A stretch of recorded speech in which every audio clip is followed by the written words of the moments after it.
Olá, Piracicaba, olá, região. Estamos dando início a mais um programa Piracicaba em Destaque. O destaque, a partir de agora, nós vamos estar falando sobre uma campanha que acontece desde 2014 a nível mundial, que é o Setembro Amarelo. Setembro Amarelo, para quem não conhece, é uma campanha de prevenção ao suicídio.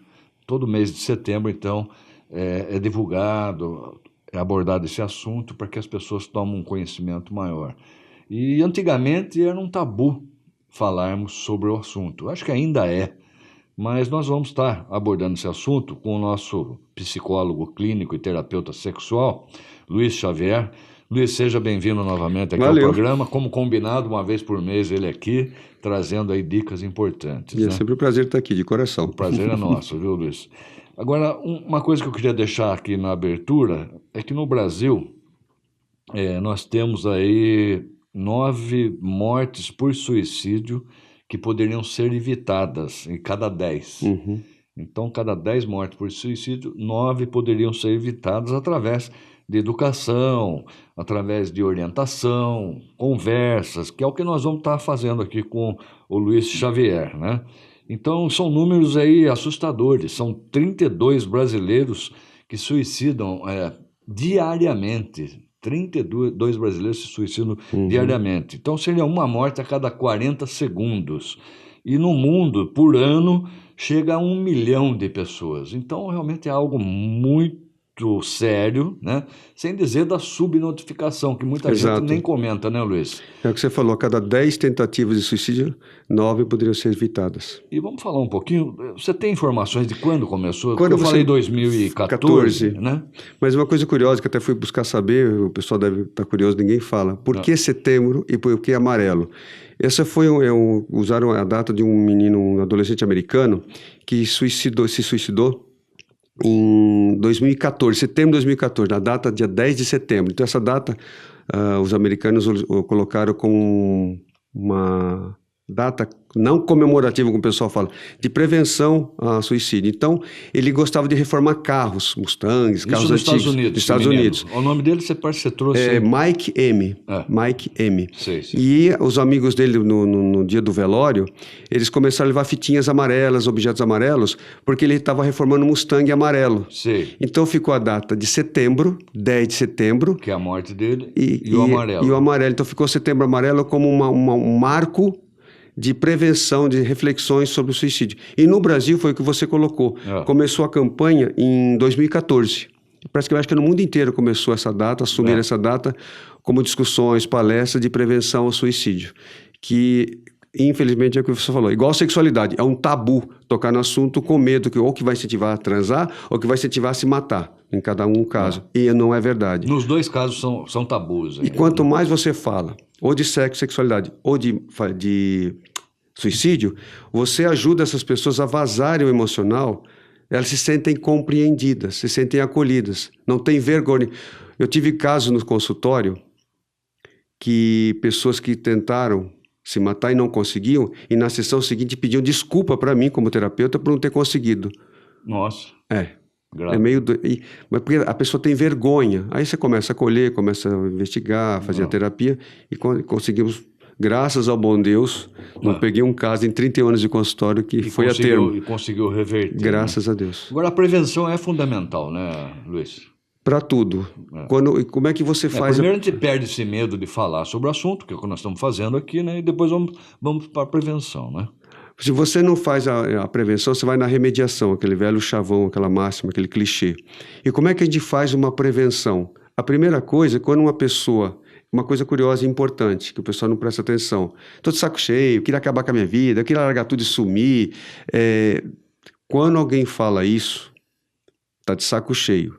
Parece um assunto, um desabafo. É um desabafo, mas preste atenção que por trás disso pode ter uma angústia muito forte e a gente não se dá conta.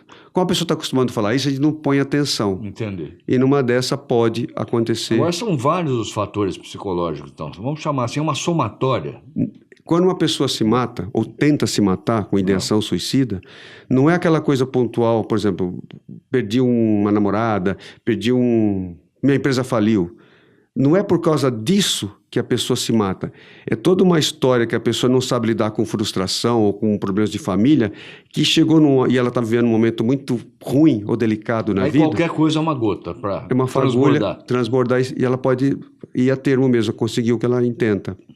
Ela tenta se matar e às vezes consegue. E uma coisa curiosa é que eu faço uma distinção entre o suicida e o histérico. Eu até vou trazer um exemplo que já passou por mim no consultório. O histérico morre por acidente. O suicida não, ele vai e se mata. Ele planeja a morte e faz.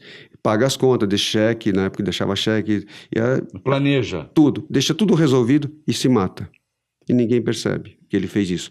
Só de frente para trás, você começa a ler sinais sutis que o suicida ia fazer isso. O outro caso? O histérico, ele, vou matar, vou acabar com a minha vida, não aguento mais. Você vai ver o dia que chegar aqui, eu vou estar morto aqui. Tive um caso em São Paulo, antes de vir para cá. Estava atendendo uma senhora, uma pessoa, professora, culta, inclusive, não era mané não, como a gente imagina, né? E ela é casada, o casamento, ela estava muito feliz no casamento, 2 filhos. Disse que ia acabar com a vida dela. Ela chegou para mim depois dela ter tentado. Ela fechou, o marido saiu para trabalhar, e ela fechou toda a casa, tampou abaixo da porta, a janela, ela curou tudo. Abriu o gás, abriu o forno, abriu a tampa, abriu todos os chamas de gás e do forno. E deitou no sofá da sala. Isso era próximo à hora do almoço. E ela ligou e ficou lá, esperando a morte chegar. Nesse meio tempo, o marido veio para almoçar. E ela escutou barulho na garagem. Sim. O que ela fez? Ela levantou correndo, abriu porta, abriu tudo e tal. É cômico agora. Ela me contou isso no consultório. Tragicômico. Ela não morreu porque o marido chegou. A gente chama isso de personalidade histérica. O pessoal acha que histerismo é aquele que faz barraco, que grita e tal. Tem vários tipos de histerismo. O que é histeria? Quando tira a sua máscara, te desmascaram, você tem uma reação, ou fica catatônico, ou desmaia, ou faz barraco. São 3 tipos de histeria. Entendi. Ela é uma personalidade histérica, então ela não morreu não porque foi salvo a tempo. Entendi. O suicida não, ele planeja. É uma dor existencial muito grande. Ninguém quer acabar com a própria vida. Seria um desfecho de uma história. É. Seria para finalizar uma história. E não teve apoio, não teve acompanhamento nessa história. O quê? Fatores de risco, aspectos psicológicos, né, Luiz? Perdas, humor instável. Quer dizer, tem uma série de fatores. Ansiedade, pânico, traumas. Humor instável. O pessoal costuma cada rotular. Item desse que eu falei dá uma história, dá um tema para a gente desenvolver aqui, né? Humor instável. Esse pessoal é bipolar, porque ela é bipolar. O pessoal adora rótulo. Bipolar é doença, não é? Tem que ser o médico que vai diagnosticar. Mas se a pessoa tem essa instabilidade de humor, essa labilidade de humor, tem alguma coisa acontecendo. Geralmente são pessoas... Claro, gente, eu estou simplificando a coisa, mas são pessoas que têm uma dificuldade muito grande, César, de lidar com frustração. O que é frustração? Eu quero e não consigo, eu quero e não tenho, é um desejo não realizado. Como cada um lida com a frustração, a gente vê a maturidade emocional. Tem gente que vem de uma história de vida, com perdas de entes queridos, de financeiro, problema de doenças, pessoal que tem doença crônica e não sara, e sofrimento, quero acabar com isso. Ou doença com dor também, né? Eu quero acabar com isso aí. Eu não quero acabar com a minha vida. Então, essa habilidade de humor, essa inconstância, esse saco cheio que a gente escuta falar, quer acabar com aquela situação. Eu não quero acabar com o meu corpo físico. E tem uma ambiguidade aí. A pessoa que quer ou tenta se matar, ela quer viver ao mesmo tempo. Sim. Então, nunca falem com uma pessoa que está de saco cheio, que está tentando se matar ou tentou se matar. Você está com falta de fé em Deus, vai andar, vai distrair a cabeça. Não falem isso. Você empurra a pessoa para ela fazer isso. Ela não se sente ouvida nos seus afetos, nas suas emoções. Então a gente está julgando a pessoa, por quê? Porque inconscientemente eu também não sei lidar com aquela reclamação. Aí que entra a importância, vamos supor, do psicólogo que vai estar ouvindo e orientando, né, corretamente.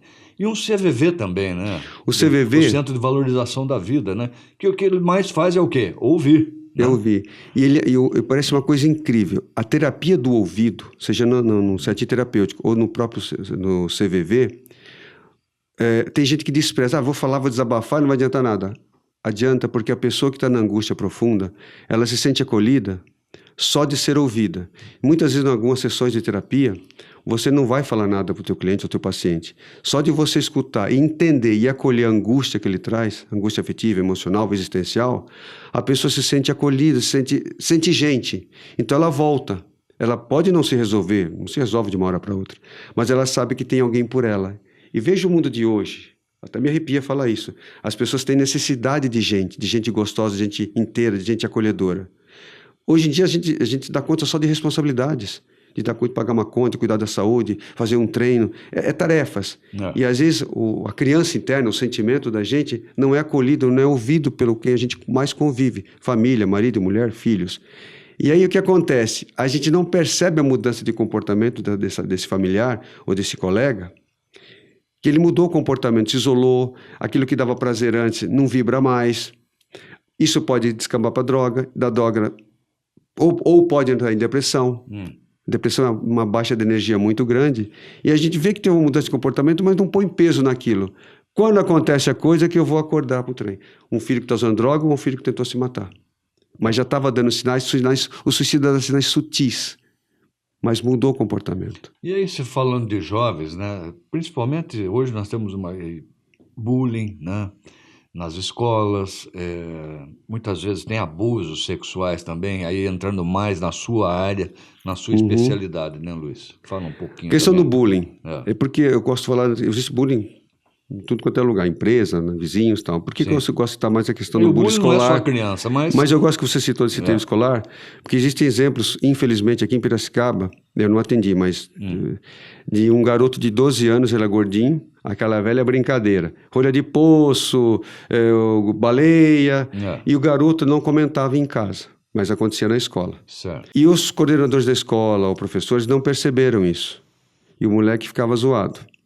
Porque essa idade de 9, 10 até 11, 12 é uma idade ferina da criança, onde se junta grupos contra um ou grupos contra grupos.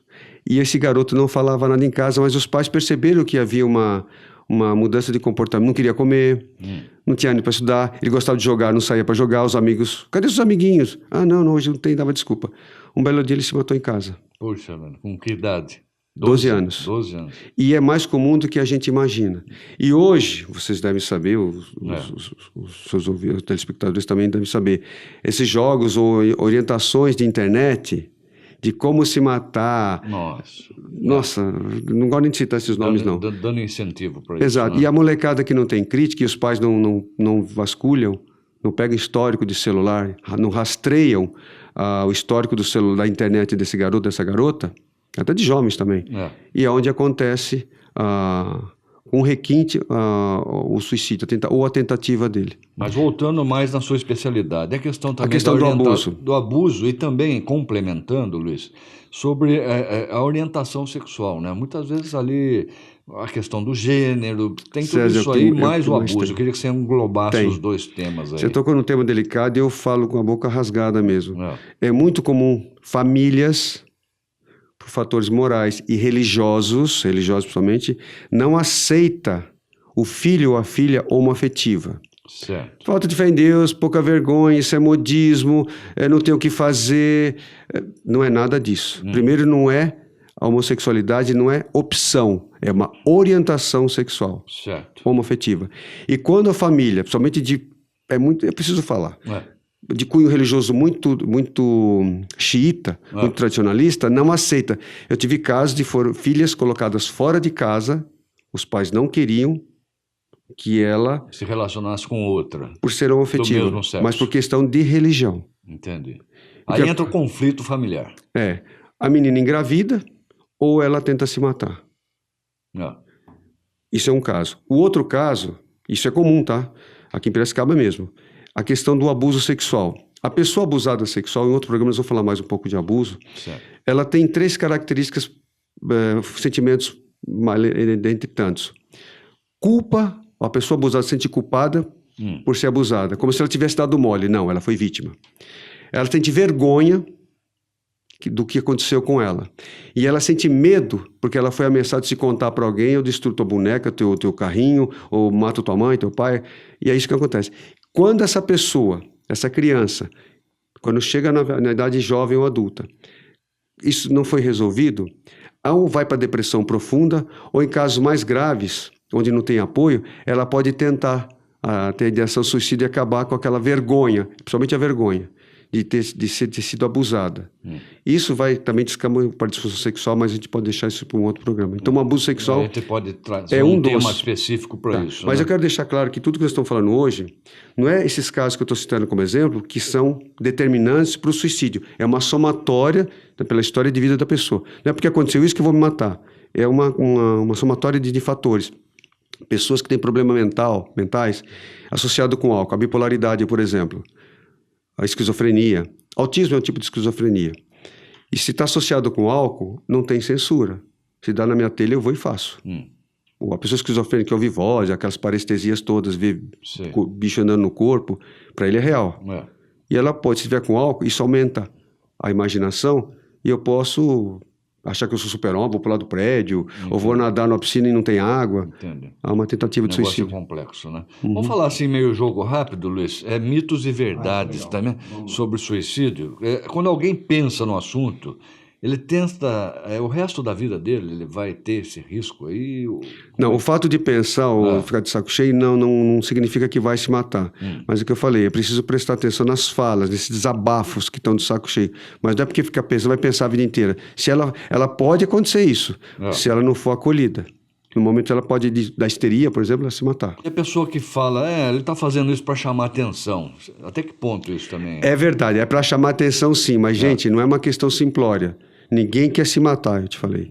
Mas é para chamar atenção para o quê? Para esse sofrimento que nem a pessoa se dá conta que tem, o porquê que está sofrendo.